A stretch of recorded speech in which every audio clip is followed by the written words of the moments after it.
All right, today talking about center checks, flashing 12, whatever you want to call it when you go to check the center of the room as you're making entry into the room.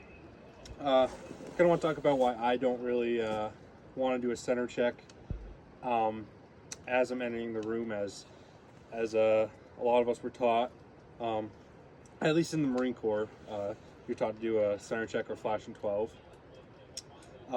I don't really like to do it. Obviously there's a time and place to get the information you can from outside the room. Is that realistic in every situation? No. I mean, if you think about most military operations where you're doing house to house, street to street, room to room, the enemy knows you there. They know you're coming.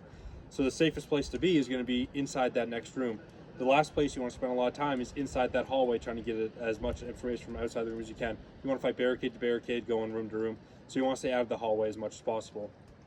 But getting on to flashing 12 or center checks, why I don't want to do it a lot of the times is because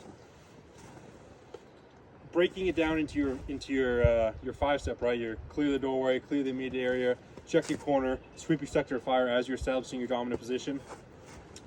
Once you get to where you want to make entry into the room, right? You know for sure you're going to break the threshold, get into the room. What's your job as soon as you break that threshold? Check that corner, right? Everybody else is relying on you to check that corner. If you don't check that corner, everybody else, if somebody's in this corner, everybody else is going to be susceptible to fire from that corner if somebody's in it. So your whole team is potentially going to die because you didn't check that corner. So if you go to break that threshold, you come into the room and then there's a target right in front of you, you have to consciously have enough willpower to be engaging this target, and then know I'm about to break threshold, and then check my corner, break contact with that guy momentarily as I come and check my corner, and then come back on target as I'm sweeping my sector of fire, versus I'm outside the room and I immediately come into checking my corner and then sweeping my sector of fire, establishing my dominant position while I'm engaging that target out there. Because it's not my job to engage that deep target immediately upon entering their room, right? My job is to check that corner, clear that corner, make sure nobody's there so the rest of the team can make entry without receiving fire from that corner. Because nobody else is clearing that corner, right? It's my job to clear this corner as the one man. I clear it, go on to my next part of my job. The 2-man is coming in and doing the same thing on his side, clearing that corner, establishing dominant position while he's sweeping the sectors of fire.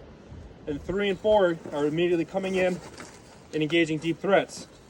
So nobody else is clearing that corner. You're solely responsible for that corner. So if you think it's more important to engage this deep target, and then what's going to happen as you're engaging it, you're going to move towards the target, right? We're going to close the distance with the enemy. You have left the entire team to receive fires from this corner if somebody's there, right? And so it would just take a lot out of you to be able to be engaging this deep target, break contact with them to clear your corner, and then continue on with engaging that target. And you might say that's a training issue, or whatever, but I mean, realistically, why put yourself in that situation where you're going to be engaging that guy who isn't even your target at that point, right? Your job is the corner, so I mean, I would stick with that.